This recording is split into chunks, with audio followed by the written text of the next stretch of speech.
Florida IPDAY Director. On behalf of the Florida Department of Education and IPDAY, we welcome all of you to IPDAY's Webinar Wednesday. We are glad you are able to join us. Today's webinar is focused on opening up the dialogue and communication channels as it relates to using data. The model presented today has one goal in mind: to increase student achievement and drive instructional improvement. I've asked two data experts from Miami-Dade County Public Schools to facilitate this webinar for us. Maria Gutierrez from South Dade Technical College and her colleague Roxana Hurtado from the Division of Adult and Workforce Education. The model that they will present today is a good example of using data to make good decisions and an example that focuses on student needs and prevents the guessing game on instruction. Enjoy the webinar. Good afternoon and welcome to Webinar Wednesdays. This is Maria Gutierrez, and today I will be facilitating this webinar along with my colleague Roxana Hurtado. We want to remind you before we begin that this presentation will be made available on the IPDAY website right after the webinar. Resources and documents that you will view today will also be made available for downloading purposes. The topic for today's webinar is using Tabe results to conduct student data chats, group students, and target instruction. The specific content which we will be focusing on today includes understanding the Tabe test, because in order to be able to use Tabe results for instructional purposes, you have to be able to understand the test correctly. Our second goal will be correlation of Tabe to the college and career readiness standards. Today we at least want you to have an understanding of how the Tabe test correlates to the new CCRS. And finally, we will be focusing on using Tabe results to conduct student data chats, group students, and target instruction. Let's begin with an overview of the Tabe test. Your students may either be taking the Tabe survey or the complete battery. In essence, the two tests assess the same benchmarks. However, the complete battery is approximately twice as long as the survey test and has twice as many questions. According to CTB McGraw-Hill Education, the publishers of the Tabe, asking more questions causes a 1 to 3% more reliability in the accuracy of the scores. So this is just a little extra information for you if you're deciding which one to offer. The Florida Department of Education allows for either the survey or the complete battery to be offered, but if you want more detailed information regarding Tabe testing, feel free to access the FLDOE Technical Assistance paper on the matter. I will be providing you with the web address as we move further along in this webinar. Now back to this chart. You will notice that for the reading, language, and applied math sections of the Tabe, students have approximately 1 minute to answer each question. This is something your students will have to keep in mind as they take the test. With regard to the math computation, students have about 36 seconds to answer each computational problem. Now that you have an overview of the questioning format for the Tabe test, let's take a look at the various functional levels and the parameters for each. As you well know, there are 4 basic functional levels for ABE: beginning literacy, beginning basic, intermediate low, and intermediate high. Each of these 3 levels covers a grade equivalency band which correlates to the Florida Department of Education instructional frameworks for ABE. These grade equivalency bands are the same for the 3 Tabe tests which we are addressing today. That would be Tabe reading, Tabe language, and Tabe math.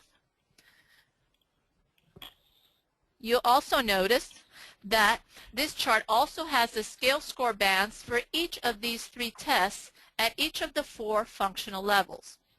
Right under the scale scores, you have the corresponding Tabe test levels for each functional level. Finally, in the last row of the chart, you have the FLDOE LCPs that students can earn at each of these functional levels. Now, before we continue on with the correlation of the Tabe to the College and Career Readiness Standards, let's take a brief moment to look at the validity range for each of the Tabe test levels. Every Tabe test level, whether it's L, E, M, D, and A, has a content range. This means that the content and the skills measured are designed for a student in that particular grade range. For example, the level M test has content and skills that one would expect a 4th or 5th grade student to know. The level A test has content and skills that are taught at the high school level.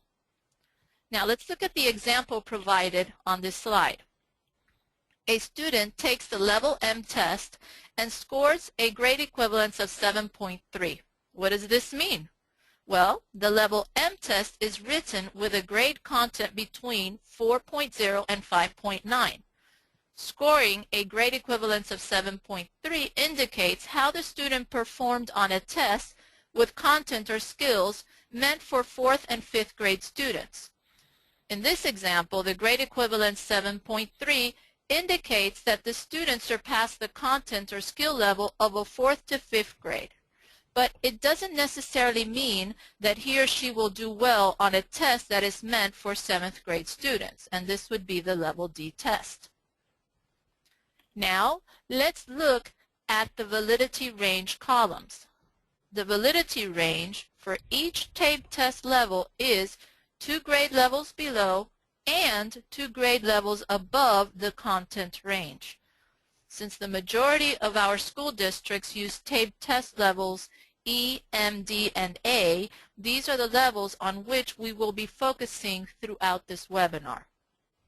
Also, unless your students are taking the Tabe adaptive test, you will need to consider these validity ranges. Any scores outside of this range are considered invalid. Therefore, any student scoring outside this validity range will need to retest. If you would like specific information regarding the procedures for retesting, you can consult a testing chairperson at your district or school or college, or you could refer to the Florida Department of Education Technical Assistance paper on the matter. Remember, we will be providing you with these important access links later on in this presentation. And now my colleague Roxana will take over for a little bit. Roxana? Yeah, so as Maria has reviewed just given an overview of the Tabe, we're going to look now at the correlation of the Tabe to the College and Career Readiness Standards. And as you look on the slide, the College and Career Readiness Standards have been aligned to the Tabe as far for reading, for language, and for the applied math only, for both the complete battery, Form 9 and 10, and for the survey. And if you look very closely, it's very light, but if you want more information about the alignment to the College and Career Readiness Standards, you can go on and click on the link on the slide and it will take you to that document for more information if you want to go into that. As we continue, let's take a peek on the next slide and give a snapshot as to what it looks like, the alignment that McGraw-Hill has done. And if you look, like Maria had reviewed, and on the previous slide we reviewed, on the left-hand side of the slide, if you're looking at the slide, you have the alignment for the complete battery, Forms 10 and 9. And you also, on the right-hand side, you have the alignment for both surveys, Form 10 and 9 as well. And there you have by each level, level E, M, D, and A. So these are just a snapshot of what you will find in this document that McGraw-Hill has put together for teachers and instructors. If we continue looking, this is the one for reading. If on the next slide, we will see the one for language. It's very similar. Again, it's been done for both the complete battery, for both Forms 9 and 10, and also for the survey test, both Forms 9 and 10. And this is the one for language. And again, it's been done for all levels, EMDNA. And this is just a snapshot of what you would find if you clicked on that link that I pointed out two slides before. But it gives you an idea, and it goes into the skills and everything else by level. So it's an important document for you as teachers of ABE teachers to go in there and peruse at your leisure or convenience. And then the next slide provides also another snapshot at the alignment that's been done for applied mathematics. And again, for both the complete battery at both form levels 9 and 10 on the left-hand side is a snapshot, and for both survey forms 9 and 10 on the right-hand side. And then if you go to this link, this is where, this is a snapshot of the document, and there's a better link for you to go. It's a really important document that as teachers of ABE to become more aware of the alignment and the college and career readiness standards, we strongly recommend you go into it and really make yourself more accustomed to what's in there. It can only make us better prepared for what's coming down with the new college and career readiness standards. And now Maria will, oh, and on the next slide, another resource that you could use as well, also, as we're going into, we're pretty much preparing and planning for the full-blown implementation of the college and career readiness standards, is an additional document, the 2014-2015 Adult Education Assessment Technical Assistance Paper that is available on the FLDOE website, and you can click on that link as well. And again, all of these links will be available for you to download as well directly from the IPDE website. So if you want to go there as well, or find it easier to go to the IPDE website to access these documents. So now Maria will continue on to working on with student data chats on the next slide.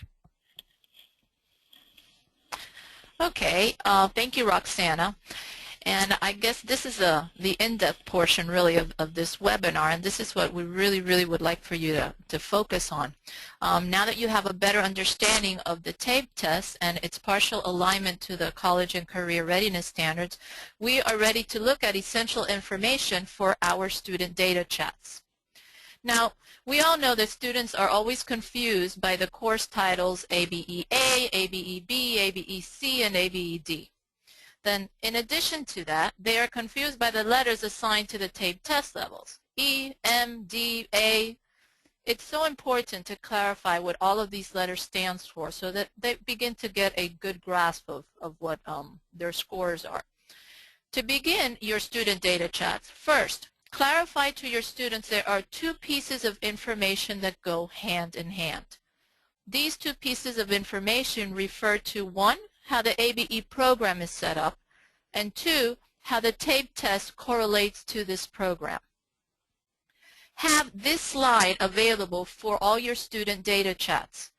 I personally always begin by explaining to students how the ABE program is structured. There are 4 ABE levels, and each level correlates to a specific Tabe test level. I explain that once they have successfully completed ABED, they are ready to continue their education in adult secondary education, ASE. I specifically explain that this ASE refers to high school or GED. This immediately helps the students to begin thinking about setting attainable goals. As I go through this chart today, I'm going to explain how there's a basic or a specific grade level equivalency associated with each ABE level, as well as a Tabe test level. For example, if the student is scheduled for an ABEB reading course, this means that he or she scored anywhere between a grade equivalence of a 2.0 and a 3.9, and that he or she pre-tested with a reading level E or level M Tabe test. And you can see that there on the chart. Some teachers may prefer to use scale scores when conducting their student data chats because they feel that grade equivalent scores may demoralize students. Both the scale scores and the grade equivalents have been provided in this chart so that you may choose the one with which you are most comfortable. I personally use the grade equivalent scores because the students seem to be able to understand this measure more easily than the scale scores. Now, whichever measure you choose to use, just be sure that you are consistent and that you do it in a positive manner. Next, I bring in a brief explanation of the various Tabe test levels. I begin by explaining to students what is listed on this chart. A, for example, stands for advanced, and it goes anywhere between a 9.0 to a 12.9. The D level refers to the difficult level, and it's anywhere between a 6.0 and 8.9 grade equivalence. M stands for the moderate or medium level, and the grade equivalence band there is from a 4.0 to a 5.9. And then the lowest level that I use is the E level for easy, and that's 2.0 to 3.9. Now, the literacy level L is 0 to 1.9, but L, remember that the level L is only available for paper and pencil test. And since we do have the 2 grades above and below for the validity range, most districts just simply start with the level E test. Now, at this time, it is essential to correlate the students' Tabe scores to their position on this chart. So let's bring out a sample student multi-reference report. And here you go. Now we're ready to look at a sample Tabe multi-reference report. This is a portion of an authentic Tabe test report. However, we have altered the name to protect the student's identity. The ID has also been whited out. Now, we will be using this report for, let's say, Ms. Jones, right, to mimic a student's data chat. Due to time constraints, Roxanne and I will be focusing only on the student Tabe test results for reading, and this is the sample we're going to use. But we do also want you to notice that this is a test for Form 9 of the online survey test. Now, as I would sit with Ms. Jones to conduct her data chat, I'll be sure to document her information. Here, you see the sample form which we will be using today to create an individualized plan for this student. And you're going to see some areas that are in gray that says click here to enter text. That is because these are fillable forms. And remember that all of this will be available on our IPDAY website. If you wish to use this form, you can use it as it is, or you can copy it and adjust it to fit your needs. Now, I am now ready to review Ms. Jones' Tabe reading results with her. As I do so, I will help her to set some short-term testing goals for the current trimester, as well as some long-term educational goals. These sections have been circled in red on this form. As I sit with Ms. Jones, I draw attention to key information about her Tabe test results. I also show her a visual of where she is on the ABE continuum and where she needs to go in order to achieve her short-term goal. And hers in particular is to achieve the entry into the GED program. Now, for Ms. Jones to truly understand where she is spatially within the ABE program and to set some realistic goals, I bring out my handy ABE program chart in order to map out exactly where she is and where she wants to be. Now, when we look at this, Ms. Jones has already indicated that her primary goal is to obtain a GED. Her Tabe reading pre-test score is a 5.0. So I show her on this chart that she is enrolled in ABE Reading C, and I circle her current position. I then show her that her next immediate goal is to post-test at a minimum of a 6.0 so that she can move up to the next ABE level, which would be level D. From there, I show Ms. Jones that she must earn a 9.0 in order to enroll in the GED prep program. Now, I can say that she's really beginning to understand the total picture. At this point, I return to Ms. Jones' Tabe reading pretest report. Now, I will need to transfer her testing information onto her goal setting and progress monitoring document. Together, she and I will update this document weekly in order to monitor and reflect her progress. Now, here you have an example of what Ms. Jones's reading, goal setting, and progress monitoring document looks like so far. By now, I have also discussed with her that the next time she tests, she will be testing on Form 10, Tabe Level D. Her goal will be a minimum of achieving a grade equivalency of 6.0, and she will be testing on or about May 4th, 2015, for example, based on approximately 60 hours of instruction. Now, this will make sense to her since earlier I already mapped out where she was on the ABE chart and where she needed to be in order to enroll in the GED prep program. Okay, so let's take a look at this now. It is now time for Ms. Jones and I to look carefully at each of the sections of the reading test. In doing so, I point out the areas that she's mastered as well as those which she has not. On this particular report, I show Ms. Jones that she mastered 1 out of 5 areas in reading, and that one is recall information. She can see here that she mastered it at 80% correct. Now there are 4 remaining areas, and out of the 4 remaining areas, she partially mastered 3 of them.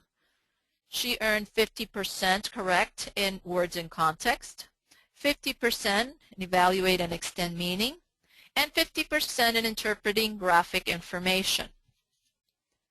The remaining area on construct meaning was not mastered. This was her lowest score at 38%. Now this really brings home to Ms. Jones what she really needs to focus on. She's already mastered 1 out of the 5, so she's not going to have to work hard at remembering what she's done there. What she needs to focus now are on those other areas that were partially mastered or were not mastered at all. Overall, Ms. Jones scored 52% correct in the reading.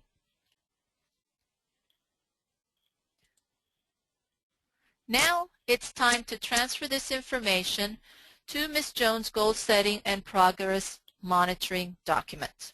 Now, I again, and I say again because it is important to bring this home to the student, I again explain how she did in each of the 5 areas, and I focus on the subsections under each so that she can better understand what each of these categories mean. If, for example, I'm telling her that she needs to work on interpret graphic information, well, that's not going to mean a whole lot to her unless I tell her what graphic information consists of. So when I go into details under graphic information and I say, well, Ms. Jones, this includes reading maps and graphs. It includes consumer materials. It includes reference sources. And I may even want to give a couple of examples for each. Now she begins to really understand the kind of materials and instruction that she needs to focus on.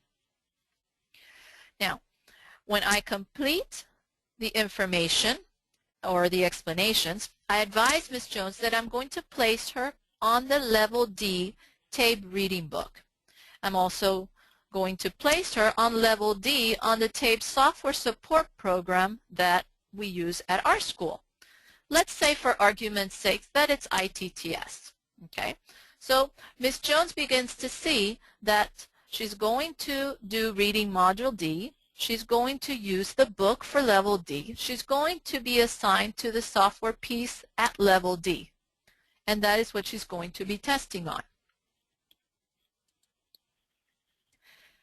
Now, every week I will discuss Ms. Jones's document with her. I will fill in her pre-test and post-test information from her textbook as well as from the software reports.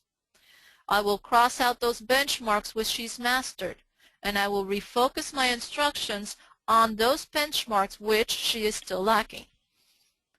Every time that I review her information, I will make a note in the comments section at the bottom of this document.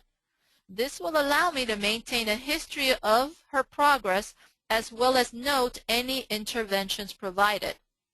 It will help me to see overall what has worked and what has not worked with regards to her plan. It will help me to adjust my instruction to fit her specific needs. Now, once Ms. Jones has mastered all of the reading benchmarks and has sufficient instructional time, she will post-test. As with all of her testing and instructional data, okay, it is really important that all post-testing data be entered on this document as well. At this time, if additional intervention is required, the necessary instructional adjustments can be made. And note that there is a section in pink there that says intervention required, yes or no. Now, we have successfully completed the portion on student data chats and are ready to refocus our attention now on grouping our students. Now that each of your students has an individualized goal setting and progress monitoring document, you can group your students based on individual needs. If this week's focus lesson, for example, is on construct meaning, specifically cause and effect, you will want to group students based on their latest score for cause and effect. If you don't have a form similar to this one and you are simply using the pre-test scores, you will not be able to monitor progress and mastery. And this form does allow you to do that so that you have the latest scores for each student. Now, how you group them depends on how you prefer to group them. But my recommendation, what works for me, is that you may wish to group them in 3 different levels or 3 different groups. You may wish to group those scoring below a 30% mastery, and that will be your first group. You may wish to group the second group, those scoring between 31 and 49% mastery, and then finally those between 50 and 75% mastery. Now, students who have mastered this content on the Tabe test may only require a simple review rather than in-depth instruction. And it is important also to note here that you really don't want students to waste their time on material that they have already mastered when a simple review will do. Okay, and again, I cannot reinforce enough that as instruction progresses and students begin to demonstrate mastery of the benchmarks, you are going to want to use current data that's going to enable you to better group your students in order to target instruction more effectively. Remember, data is constantly changing. Therefore, your student groups should change to reflect current data. So the groups that you begin with at the beginning of the trimester will not be the same groups as you proceed throughout the trimester. They will be constantly changing. And now I'm going to give it over to Roxana so that she can tell you a little bit more about using data to target your instruction. Roxana? Yes, Maria. So as Maria has mentioned, you know, she's noticed and noted the importance of, you know, how to use data, the goal setting, and using the data to really hone in on what the needs of the students are.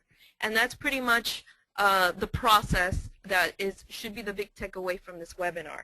You know, that it's important for, number one, to meet the individualized needs of your students. And this is why we want to target instruction. As Maria mentioned, she went over the goal setting and the progress monitoring documents, and you can use this to group your students. It is also, you can use the same document to target instruction specifically and individually for your students. You know, because some students may have mastered some content, whereas other students may still need more remediation or additional support in mastering specific skills that they will be tested on in the test. Continuing, also, it is important to look at your current data, student data. It's important to really to constantly look at that, especially right before testing, and reflecting about with the students, looking and using the data sheet, the goal setting sheet, these progress monitoring documents that Maria reviewed and mentioned to you, to see what else we can look at. For example, if we go back to Ms. Jones' documents that Maria mentioned to you, and under the Tabe goal, it's important for us as teachers to look at what the form level is. What level is the student being tested on? Because, of course, the complexity is going to differ between level E and level M, and obviously from D and so on. So it's important as an instructor to really take a look at that and see, you know, how much time we have left, what are the skills the students have mastered, what does the data tell me, and of course, if we continue, why is this so important? Because it's going to give us all of these specific, the data is going to give us a specific analysis of the skills, what skills were mastered, what skills were not mastered, how far away are they from mastering a skill. Maybe they're not so far away as maybe extra practice or maybe remediation. And that gives us an opportunity as teachers to really look and target instruction wisely with the time that is available between what is left of instruction before they have to post-test. So looking back at data throughout your trimester or throughout the time that you have with your students is critical, especially when you're targeting instruction or wanting to plan and prepare to target instruction for students. Additionally, on the next slide, it's important that we emphasize that at each level, what are the benchmarks that are being tested? Obviously, there are certain ones that are stressed more in one level than others. The complexity, as I mentioned, changes from one level to the other. But with the same note, we want to be very clear that we don't want to teach to the test. We want to make sure that we give students a balanced instruction in the classroom so that they leave with skills that they're going to use in the workplace and also in real life, and also that will help them on the test to get them to the next level or to get them to the goal where they want to, what they want to achieve, whether it is to pursue test out of ABE and go into for their GED, or to go into a vocational program or post-secondary education. So it's really important that even though we're using the data and that we're looking to see what we know, what's available and what students have to be tested on each of the levels, we do not want to teach to the test. That's critical. We want to be, you know, there for students and help them with the skills that we know that they're going to need. And obviously on the last bullet on the slide, it also allows us to see how are we going to spend our time during crunch time, the time that's left before students have to post-test. How can we actually, like the question asks, what can we do to alleviate test anxiety for students and maximize their ability to demonstrate mastery of the skills that they have to in the classroom? So one of the things going back to, on the next slide, going back to what you've heard consistently over this webinar is going back to the data. Going back to item analyses on the tape for each of your students, looking at what has been mastered, what is close to being mastered, what is a true high-risk area for a student, which needs maybe more one-on-one or specific remediation with the time that's left to prepare the student to be successful on the post-test. And of course, this, you know, all of these documents will be available on the Florida IPDAY website. Each of these, right here, you see a snapshot, but you will have these available for download either from the Florida IPDAY website. Also on the next slide, you can also, the other use for looking at these item analyses, the Tabe item analysis, is to have students make a connection between Why am I reading or doing this or practicing this in the classroom? What does that have to do with the test I'm going to take? And it's important that they understand why they're being asked to read, why they're being asked to determine the main idea, or to understand synonyms and antonyms, or whatever the specific skill may be, you know, because some of them may not know, and or understand really what's the connection between what they're learning and what the test, what is going to be provided on the test for them to address. Also, it serves as a reflection tool for students to self-reflect and evaluate. Are they sufficiently prepared for the test? Do they need additional targeted instruction, either in small group or one-on-one or whatever is available at the school site or from the individual teacher, so that they are successful? In the end, that is what our purpose and our goal is in any of our adult sites throughout our state, is to create that environment in the classroom so students feel that they can be successful, and that we're leading them step by step and providing them with all the tools so that they can be successful on the tape. And with that, I'll turn back to Maria, who's going to provide a few additional comments on this webinar. Thank you, Roxana. Well, I really hope that you guys have all taken, at least taken away from today's webinar, one very, very, very important idea, and that is that all of this that has been presented to you today, as far as conducting the student data chats, grouping the students, and targeting instruction, has been, in this particular example, tailored to the Tabe test, as this is the most common one that we use in ABE.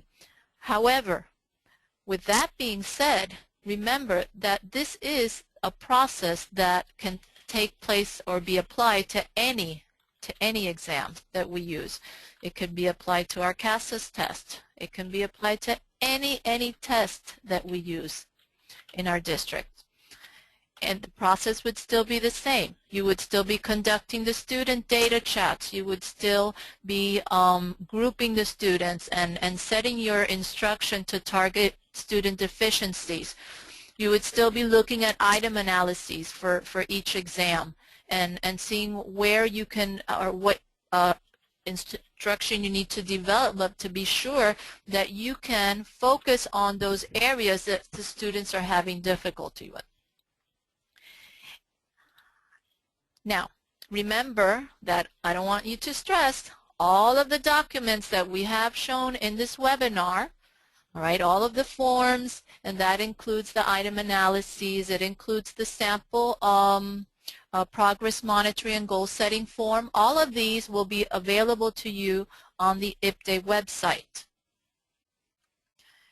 Now, we want you to stay tuned to this IPDE website because Webinar Wednesdays, you know they're important, and we'd like to provide you with key information that you can use directly in your classrooms.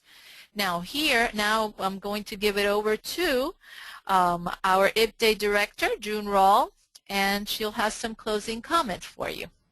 June? Yes, Maria and Roxana, thank you very much. That was an incredible webinar. I really thank you very much from all of us for you to give us all this important information and for facilitating that webinar today. And like you said, Maria and Roxana, regardless of what assessment is being used in your program, I think we can all see how valuable this process is to empower our students and target their specific needs. I can definitely see how the data chats have been a great practice for you and your program, and I'll bet you're seeing some really great student retention rates and students achieving their academic goals. I wanted to let all of you know that, as always, I want to encourage you to stay connected to the IPDE website. We are constantly working very hard to provide for you updated, rich, relevant resources that you can use and take and implement into your adult education classrooms. The recorded webinar will be posted by 5 p.m. today along with all of the relevant documents that Maria and Roxana shared with us. So stay connected, share with us your thoughts, and we look forward to hearing from you. With that, I'll end this webinar. Thank you very much.